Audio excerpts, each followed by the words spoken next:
interesting thing about this is when they announced it to the local citizens, they got feedback from the community, and it was kind of like a timeout, and they said, public money, WPA project, this is 1936, coming out of the Depression, and Oklahoma County was a dry county, Oklahoma was a dry state until the 1950s, and they thought maybe dining, drinking, and dancing by the officers and their wives may not be the best use of their funds. So they built an armed storage room in the back, they repurposed it, and they turned it into an armory for training and education of soldiers. So that's kind of how it got started. We became a museum in 1976. 76. When it was turned into a museum. Appreciate you telling us all this stuff. You're welcome, no problem. That adds to my video I'm going to make. Yeah, we try to give people fill in between the gaps. I don't see the QR code for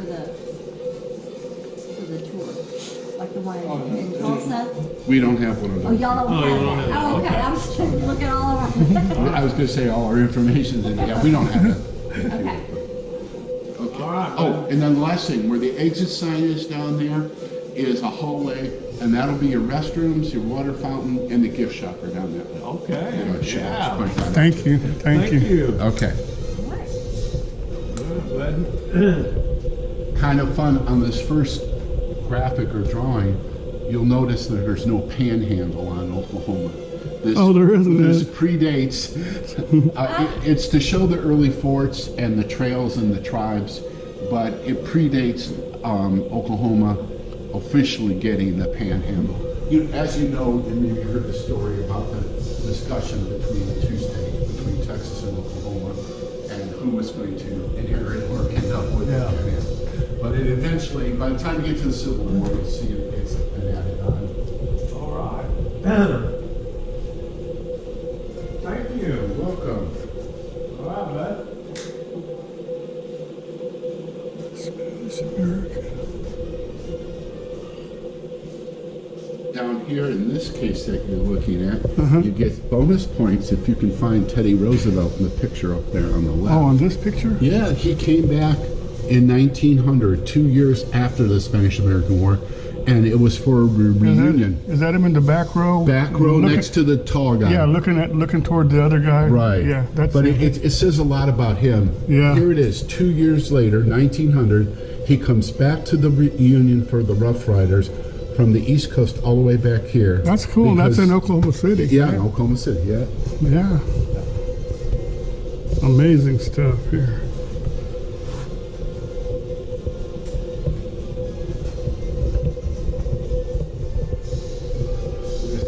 Side story, people don't realize the Civil War activity that took place in what is present-day Oklahoma. But the 30 caliber were torn between regions to the north and the south. Most of them were dominant to the south, but some like a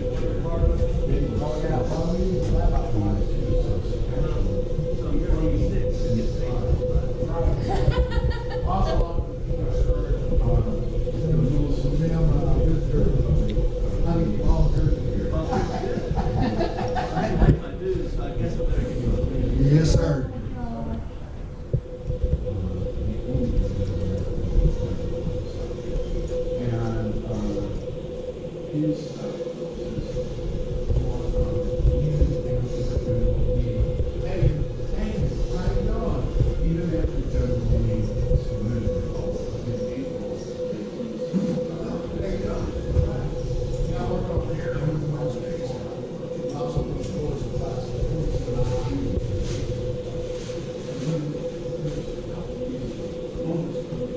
Oh, look at that. It's a flare pistol.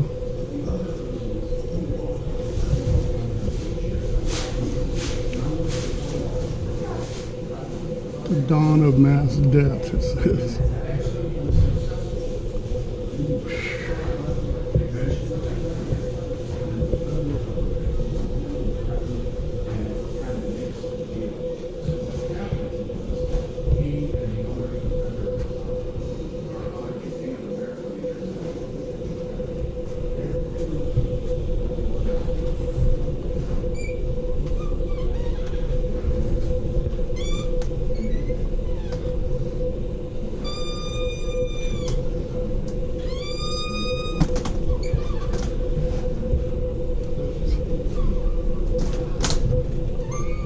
This would take a whole bunch of time to look through.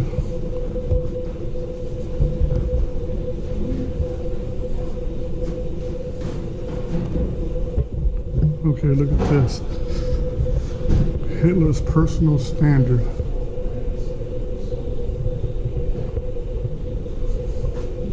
Ooh, look at this. This is weird looking. That's his cape or whatever.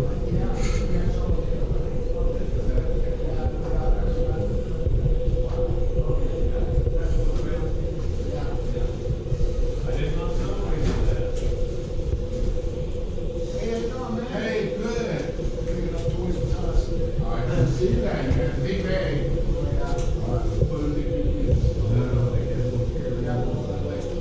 It says it's authentic items from Hitler's summer residence at Berchtesgaden.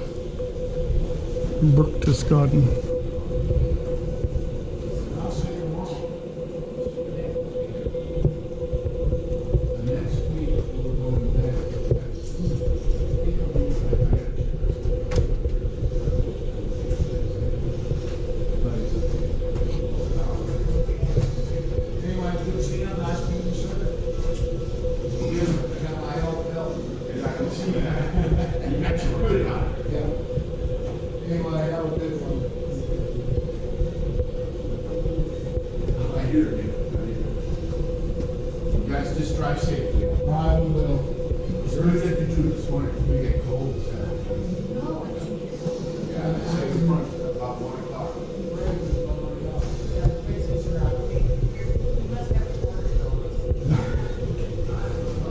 All right, be good and happy holidays.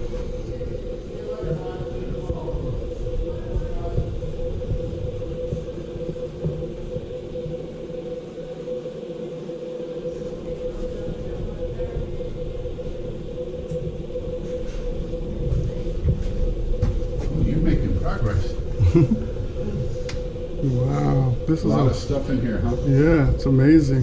You want another story? Yes, of course. Okay, one second. Let me get this and this right here. Nazi insignia. Wow.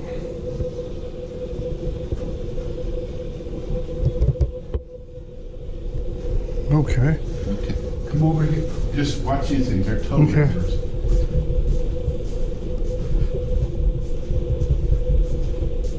Did you hear the story about the insignia for the 45th? No, I didn't. Okay. Look at it up Oh, here. yeah. What do you recognize? That's it the as? Nazi one. Nazi swastika, Yeah, right? yeah. Well, for 2,000 years before the Nazis got a hold of it, it was a Native American indigenous people Oh, was it? found as far away as Australia as a symbol or an insignia. Then they got a hold of it and made it. In the 30s, yeah, they turned what was a positive into a negative or hateful Yeah, symbol. yeah. Okay, to strike fear. But before that, it was a positive symbol, and loosely interpreted means best wishes or good luck on your journeys, something to that effect. I don't know the Native American Yeah. language. Okay, but that's what it was. Well, when the 45th was formed in 1923, they adopted this insignia as their insignia for the division. And if you look in this case here, you'll see it on the shoulder patches and Oh, on yeah, the World War I helmet. Oh, yeah, it's on I the mean, it helmet, was too. actually used by American soldiers of the 45th. Well, this predates the 45th, but it was used. So here's what happens. In 1939, Hitler invaded Poland. And so the members of the 45th had asked to have an election, I don't want to say a contest, but more, they wanted to elect a new insignia for the division. And in 39, because of the issues with that, they chose their second insignia, which was the Thunderbird. That stayed with them from 39 all the way to present. The now, Oklahoma National Guard Yep. and the Oklahoma Air National Guard both used the same Thunderbird insignia. But during World War II in Korea, our soldiers, and pretty much made up from, were recruited from Colorado, Oklahoma, Arizona, New Mexico, they fought under the Thunderbird. And those are big territories, but smaller populations back at that time. So it took all four as a recruiting area. And the neat part about it was they all had large Native American populations that served. And so it meant a lot to them to be able to elect their own insignia. Yeah, that is. That's an amazing story. Okay. So if you look at this and you say that this is the traditional insignia before the Nazis got it, all right, then come back over here. Part 2 of the story is over here.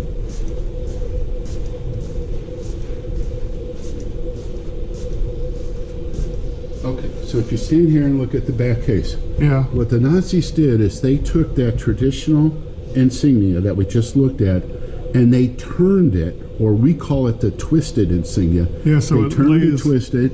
off It lays that on way. an angle, Yeah. and that became the predominant way in the mid to late 30s and through the war years that the Nazis displayed. Now, it wasn't exclusive. There were exceptions to it, but that was the predominant way. You see it on the armbands. Plus, they didn't use red either. They used that color, right? Yeah, they had different combinations, Yeah. but they went with the twisted insignia. That was the main way. Okay, step back. Here's one of the exceptions. If you stand back here and look above, you'll see Hitler's personal standard through the war years. This is not a reclamation or reclamation or anything else. This is his personal standard. Wherever he went, this standard was shown or flown. And you could see That's it not stayed. tilted, yeah. That's an actual, the actual standard for Adolf Hitler. That's the original one, huh? Yep. Golly. And he kept, the neat part about it is, he kept the traditional symbol. Yeah. Okay. The other place he kept the traditional symbol is if you were a right there if you were a too. high-ranking Nazi member or a high-level officer in the services. If you died in service, Hitler would authorize this burial, and they kept the traditional insignia on that also. So those are two of the exceptions to the norm. Wow. Hey, the other story is, here's Hitler in 1938, before the actual start of the war. He's having a conference with Mussolini. They're up in the mountains, probably his place up in the Switzerland mountains. or whatever, Munich. The Wolf's Den, wherever the location. South of Munich, 1938. Look at the cape, and the cape comes down to his, whether it's shoes or boots, but it comes down low. This is the same cape. It's the actual cape. But look at it now. Do you see the difference between the two? That means he was short then, huh? Pretty short? Well, no, actually, he was 5'9", so Okay. he was normal height for an adult male. And what the But difference is? The difference is the cape itself is shorter. Okay. Here's the story behind it. When our soldiers got to the Munich apartment here in April of 45, one of the soldiers acquired, spoils of war, acquired the cape. He wrapped it up and put a brief note to his wife back home in Oklahoma and said, "Honey, take care of this for me." I mean, the war was still going on. She shortened it. And she got it, received the package, read the brief note, and she interpreted it as, first she saw that it was a little threadbare, a little worn along the bottom. So she interpreted the note to fix it. So she shortened it by about 4 inches, and that's her hemming. She hemmed it. Wow. That's her work. You're right. That's an amazing story. So he comes home eventually. I mean, he didn't come home right away, but when he did come home, when he was released, he comes home, and after hugs and kisses and everything, he asked her where the package was, and she goes, "I have it hanging in the closet, whatever." She went and got it, and she was very proud. She showed it to him, and he said, "But that's not the way it was." Yeah, he wanted it like it was. She goes, yeah, he wanted it the way it was, and she interpreted. So we use that as our couple's communication story. He interpreted the note was just protect it, just keep it. And she fixed interpreted it, yeah. as fix it. Yeah. So it was the same word, same note, but they had two different meanings, and that's how it came to be. That's an amazing story. There you go. Thank you. You're welcome. Okay, so then just a reminder, you got Bill Malvin area there. Yeah. Those are his original drawings. Those are not Okay. duplicates. Bill Malden had a famous friend. Do you know Charles Schultz, if I say that name? Yeah, Of yeah. Snoopy? Yeah. Okay, come on in here, because a lot of people miss this. They come in and they're looking at the drawings, which are works of art. But over here, a lot of people don't see this. Charles Schultz, who was his friend, in 1980, he did this as a the strip with Snoopy as a way to say thank you to his friend Bill Malden. That's And then we were neat. fortunate to have it for Wow. the museum. I Yeah, always it's try to signed, point it's signed and everything. Wow. Oh, yeah. Gosh. And then, like I said, the museum has over 240 of his original drawings. And remember, many of these drawings were done in the field, in battle conditions. He was with the 45th for about a little less than 2 years, like between 18 months and 2 years. And then people were commenting on his work in the 45th Division newsletter for the division. And one of the reporters or somebody from the staff of Stars and Stripes, the magazine, heard about him, and he went and he talked to him, interviewed him, and then he went back to his people at Stars and Stripes, and they recruited him to leave the 45th newsletter, and they recruited him for Stars and Stripes magazine. Wow. Eventually, And that's how the cartoons got into that's how they got widespread, Yeah. and that's how he was awarded the Pulitzer Prize. Yeah, I remember seeing this, some of the cartoons, but I have to go look through every one of them now that you said that. There you go. I'm gonna head this way Yeah, first. sure. Sorry. These are the World War II storyboards. That's training in World War I over there. These are World War II up here. Okay. Wow. The Reeves Military Weapon Collection.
Desert Storm.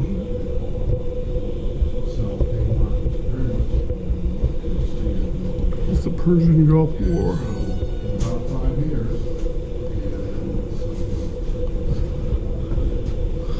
Korean War. Conflict.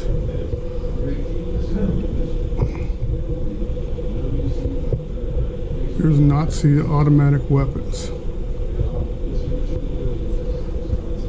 Wow, even the handguns. Look at that Ruger looking thing.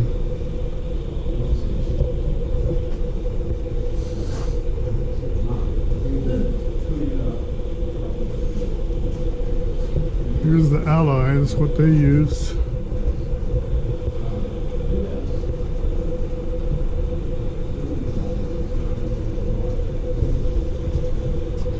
American automatic weapons. There we go. Why when you look at these, it reminds you of those gangsters that used them.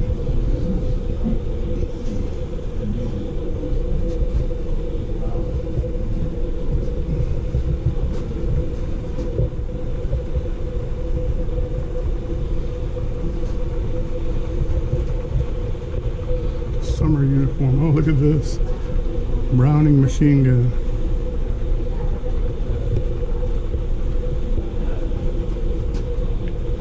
Brr, brr. This is Vietnam, what they used. M16. Let's see. Viet Cong rifles. There's the AK-47 from back in the Vietnam days, look, see? Tells you why it's one of the #1 guns in the world. Japanese weapons. Let's see this one here. This is World War I.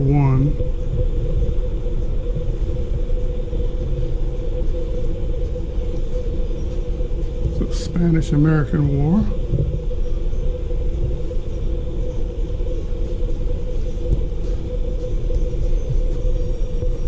The Indian Wars. More of the Indian Wars. Look at that blade on that third one down. Man, that was deadly. Some more of the Indian War stuff.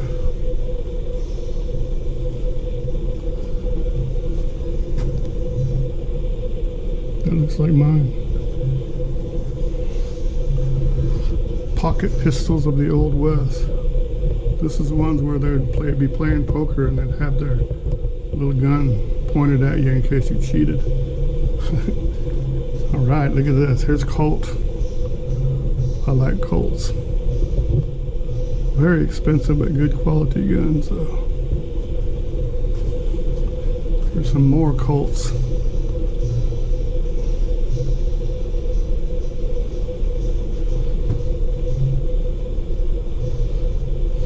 That 12-inch barrel on that handgun down there looks like the Dirty Harry one, but it's not.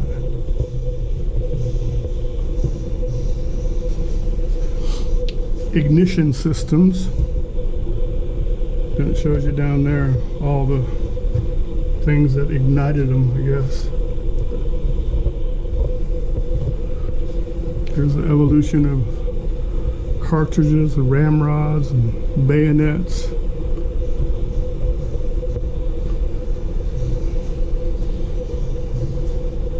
Okay, we already saw this one, yeah.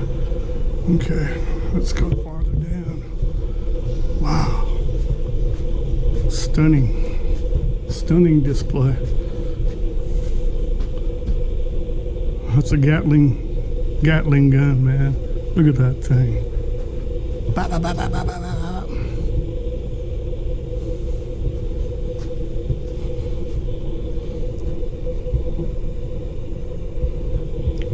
Here is converted and alterated guns. Conversions and alterations.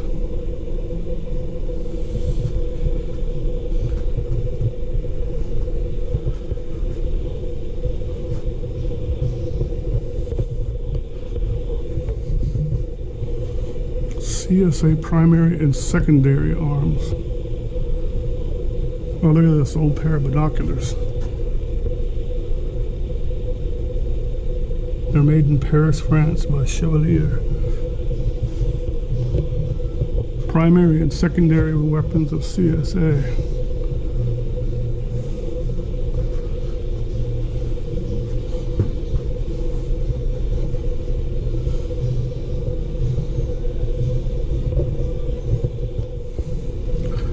No, Anna, I haven't seen any axes yet, but maybe they're coming.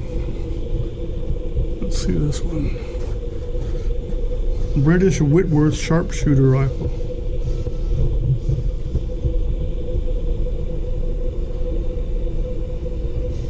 Look at that big long sight that he had on it, or tube, or whatever it is that he looked through. And this thing, oh man, look at that.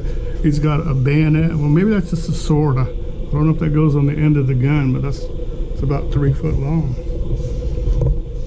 Here we go. Confederate pistols.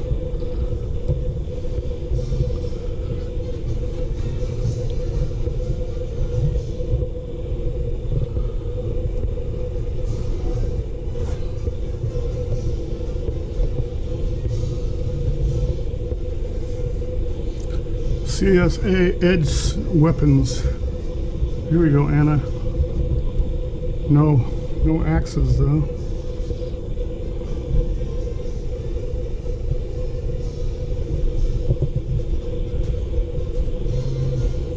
Here's some of the sizes of the munitions. Look at that. Look at this big one down here. Wow. Remains of a 24-pound anti-personnel round. You bet, anti-personnel. Dang. 24 pounds.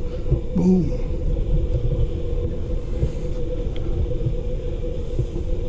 The Mosby cannon. What do they do? I guess they had horses to haul them around. This is the Union infantry right here, what they used.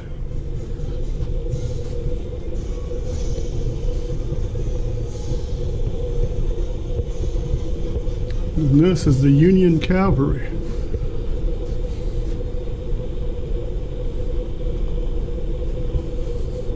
Here's a Union soldier depiction. And here's the U.S. Navy.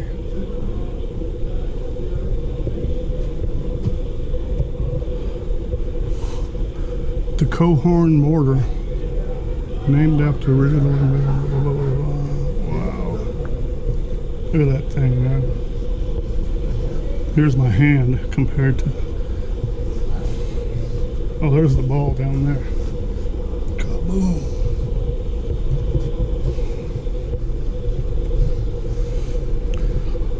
War of the Rebellion.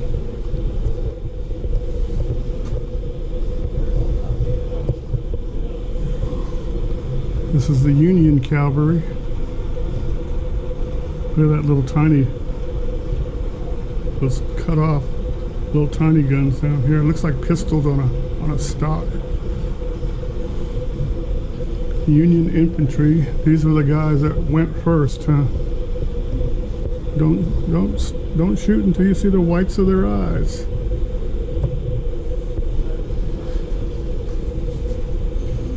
The U.S. rifles.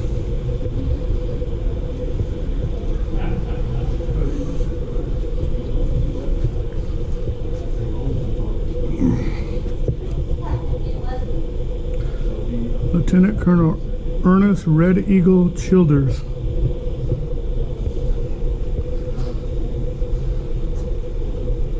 There's a better picture of him. The glare is not on his face. And this is Jack C. Montgomery, Cherokee. So the native ones that got honored. Here we go. Let me stop for a second here. Okay, let's go. Oh my goodness. Look at all this stuff. I'm gonna have to make a 2-hour video. There's the MASH unit, I guess they call it.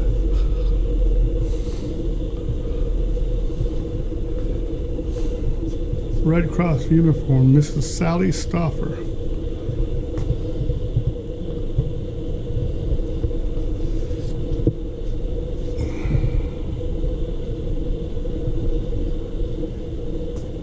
I don't know which way to go. Let's go this way. That is cool.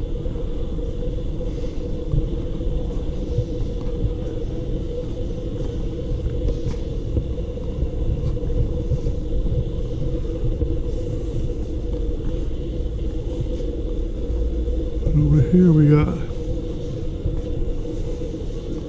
oh look at this, there's a weasel. I know because I read the sign. M29, fully tracked.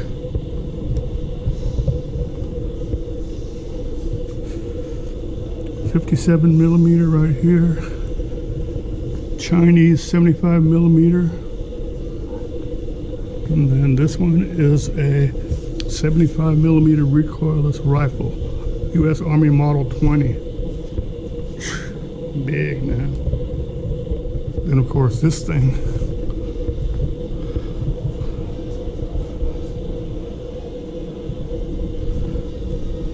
I see a Jeep over there. It's gonna be like a radar's Jeep.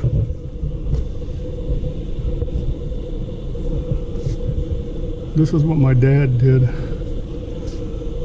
My dad was a supply sergeant in 3 wars, so he made sure that they got all this stuff, and if they had parachutes, then they were packed good and everything else. Here we go, a training seat.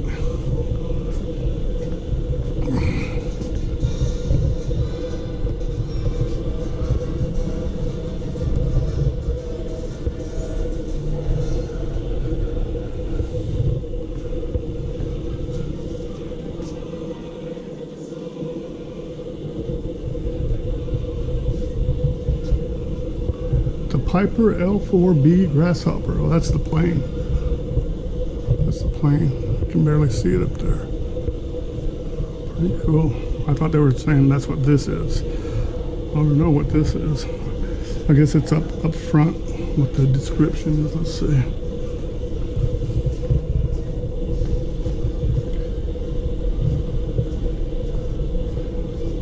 It's the command car, the original Jeep. For command reconnaissance. Cool. Here we go. Here's Radar's Jeep. Radar O'Reilly. For those of you that watched MASH, remember what he was doing? He was like sending home like pieces of a Jeep one by one. So when he got out of the army, then he'd have a Jeep back home.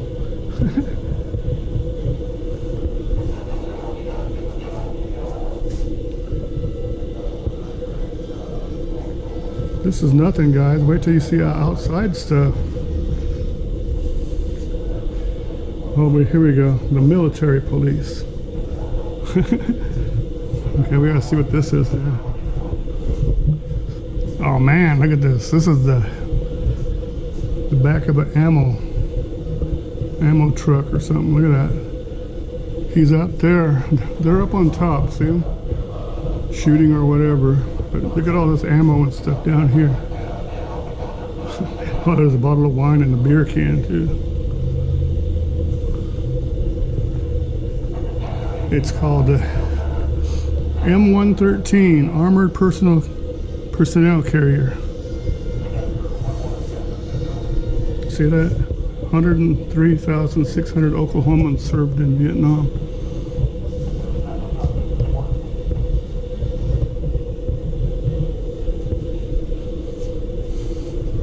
There it is, look at that.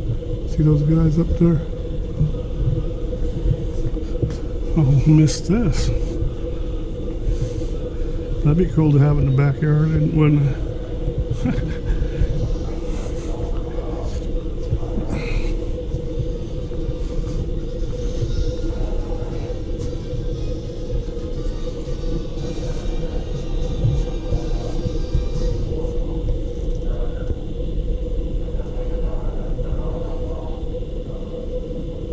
Original jackets and headgear.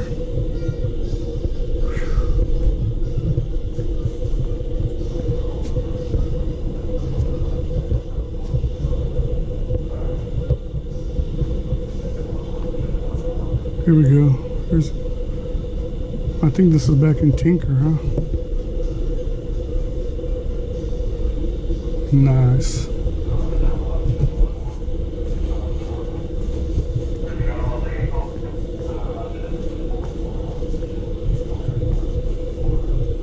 I'm not going to stop too much on. So.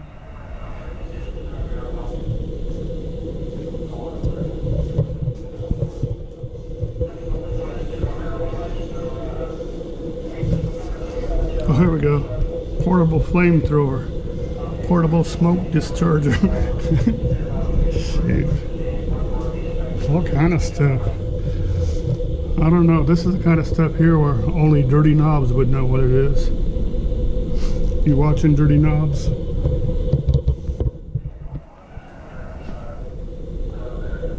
Camp Barkley, Texas. Look at that. Look at that giant picture. Cool.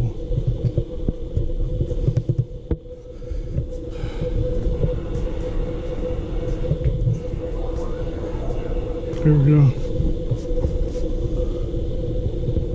There's all their implements and stuff. Their canteens, plates, boots, hatchets,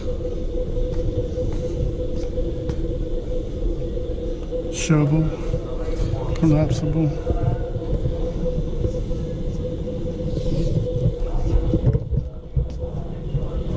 Wow, this Jeep looks in really good shape here. Look at that. I'm sorry, let me see.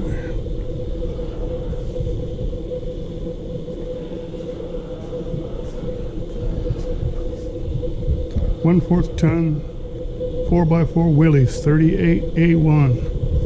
Oh, used by the commanders. That's why they're in good shape. Here's the 105 millimeter recoilless rifle mounted on a 1/4 ton truck. I bet you the commanders didn't have to sit for that.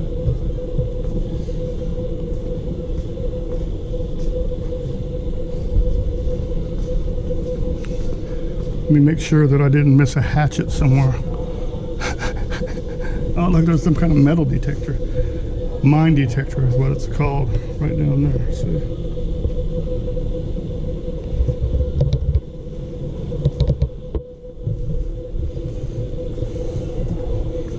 There's some more of those mortar, is that what they call them? Mortar cannons or guns.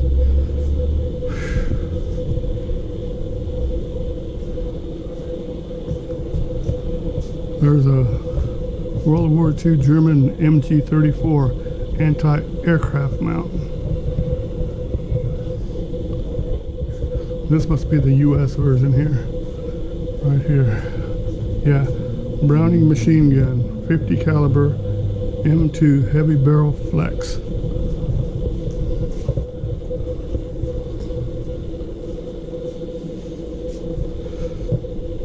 Oh, here we go. This is from Mo. Here, look at this. All this radio stuff. Mo would like this. That's the stuff they carried on their backpacks and stuff. Of course, he's gonna say, I had to carry that. They made me carry it while I was parachuting.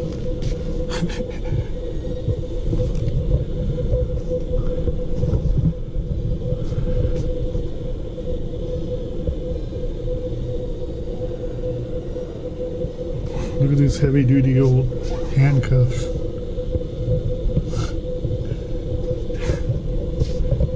Here's the MP. He looks mean still. He wore white gloves.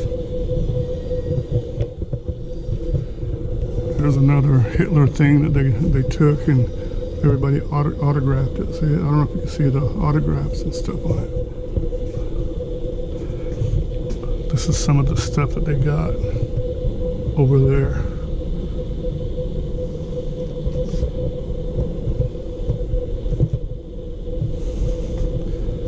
Whew. You guys think that this is a lot of stuff, but all I have to do is go outside and you'll be going, no, really?